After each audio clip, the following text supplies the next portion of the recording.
Welcome to Mallika Badrinath kitchen. Healthy food, tasty food. இன்றைக்கி உங்களுக்காக ராகி காரப்புட்டு எப்படி பண்ணணும்னு சொல்லிட்டு சொல்லித்தரேன்.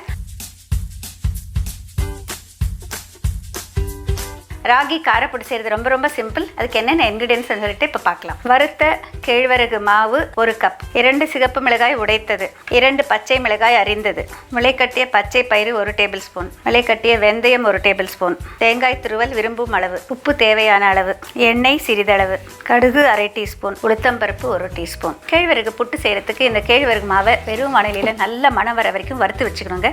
இப்போ அந்த மாதிரி வறுத்து வச்ச கேழ்வரகு மாவு இது. இந்த கேழ்வரகு மாவை ஒரு கிண்ணத்தில் எடுத்துக்கலாம். இதில் கொஞ்சம் தண்ணியை சுட வச்சுருக்கேன். ஒரு டம்ளரில் கொஞ்சமாக தண்ணி எடுத்துக்கலாம். இந்த கேழ்வரகு மாவுக்கு தகுந்த அளவுக்கு உப்பு அதிகமாக பிடிக்காது, 1/2 டீஸ்பூனுக்கும் குறைவாகத்தான் பிடிக்கும். இதில் சேர்த்துக்கலாம். சேர்த்து உப்பை இந்த சுடு தண்ணியில் கரைச்சிடுங்க. இப்போ இதை மாவில் தெளித்து கொஞ்சமாக பெசரணும். பாருங்கள், இந்த மாதிரி ரொம்ப அதிகம் போடக்கூடாது, அதே நேரம் ரொம்ப குறைவாகவும் இருக்கக்கூடாது. அரிசி மாவு புட்டுக்கு எப்படி பண்ணுறோமோ அந்த மாதிரி தான்.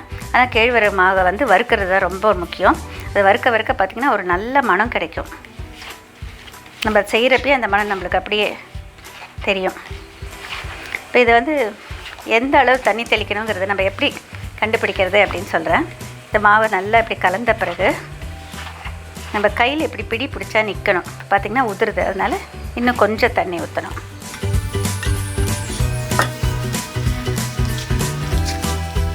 பாருங்கள், ஓரளவுக்கு இப்படி நிற்கிது.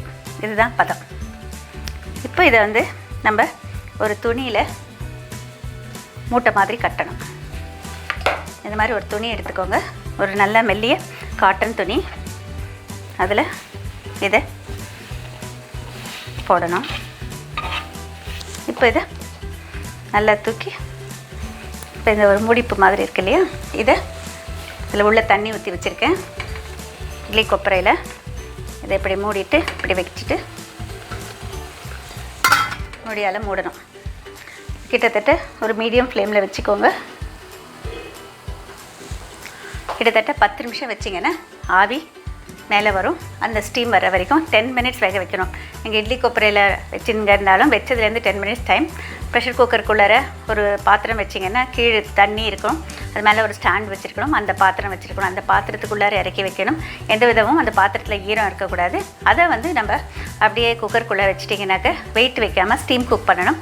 ஆவி வந்ததுக்கப்புறம் 10 மினிட்ஸ் கணக்குங்க. அது நல்லா வெந்திருக்கணும், அப்போ தான் நல்லாயிருக்கும். இப்போ இது கிட்டத்தட்ட 10 நிமிஷம் ஆகிடுச்சுங்க. பாருங்கள், நல்லா விசில் சத்தம் வருது, நல்லா ஸ்டீம் வந்துடுச்சு வெளியில். இது மெதுவாக திறந்து பார்க்கலாம்.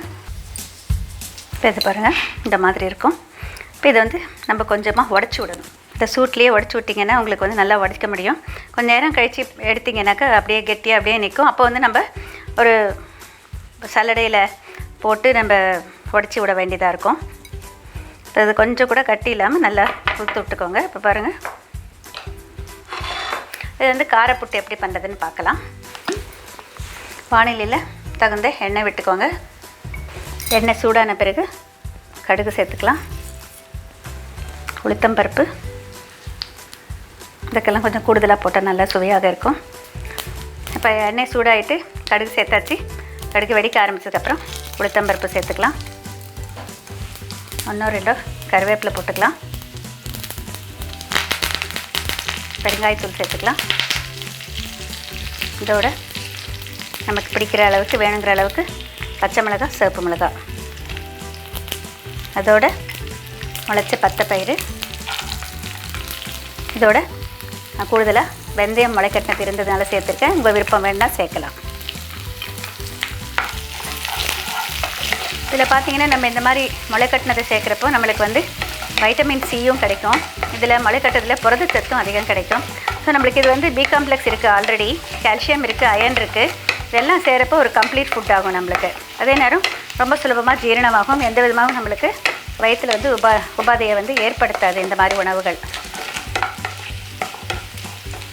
இந்த புட்டு மாவு தேவையான அளவு போட்டுக்கோங்க.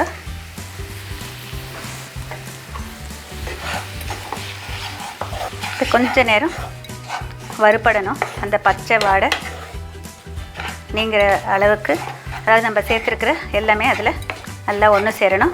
உங்களுக்கு விருப்பமான, அதாவது உப்பு வந்து நம்ம முதல்லையே கொஞ்சம் குறைச்சி போட்டிருந்தீங்கன்னா இதில் இன்னும் வேணும்னா கொஞ்சம் போட்டுக்கலாம். இதுக்கெல்லாம் அதிகமாக உப்பு பிடிக்காது, ஏன்னா வந்து சிறுதானியத்துக்கு எப்போவுமே உப்பு குறைவாக தான் பிடிக்கும். அதனால் நல்லா வறுத்து எடுத்திங்கன்னா உங்களுக்கு இந்த புட்டு தயார். பைத்தம்பருப்பு போட்டிங்கன்னா நம்மளுக்கு வந்து தொண்டை பிடிக்காமல் இருக்கும். இங்கே வந்து முளைச்ச பச்சை பயிரும் உங்களுக்கு அதே ஒரு பலனை கொடுக்கும். வெங்காயம் பூண்டு எதுவும் சேர்க்காமல் இருக்கிறப்போ நம்ம கடவுளுக்கு படைக்கிறதுக்கும் உபயோகப்படுத்திக்கலாம். வேணுங்கிற அளவுக்கு தேங்காய் துருவல் போட்டுக்கோங்க. தேங்காய் துருவல் கூடுதலாக போட்டால் புட்டுக்கு நல்லாயிருக்கும். இப்போ இதை ஆஃப் பண்ணிடுறேன். சுவையான சத்து மிகுந்த கேழ்வரகு காரப்புட்டு தயார். செய்வது மிக மிக சுலபம். இது நம்ம நாட்டில் அந்த காலத்திலேருந்து செஞ்சிட்டு வர ஒரு பாரம்பரியமான ஒரு உணவு. இந்த மாதிரி புட்டு செஞ்சு எல்லாருக்கும் கொடுத்து சாப்பிட்டா ஆரோக்கியமாக இருக்க முடியும்.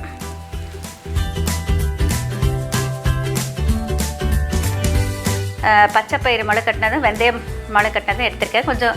இன்னும் கொஞ்சம் ஆரோக்கியமாக இருக்கட்டும் அப்படிங்கிறதுக்காக. ஏன்னா வந்து கால்சியம் சத்து மிக மிக அதிகமாக இருக்குது கேழ்வரகு. அந்த கேழ்வரகு வந்து நம்மளுக்கு வந்து பலவிதமான, அதாவது எலும்பு சம்மந்தப்பட்ட நோய்கள் வராமல் தடுப்பதற்கு நம்மளுக்கு கால்சியம் சத்து மிக மிக அவசியம். பற்களுக்கு எல்லாவற்றுக்குமே தேவை.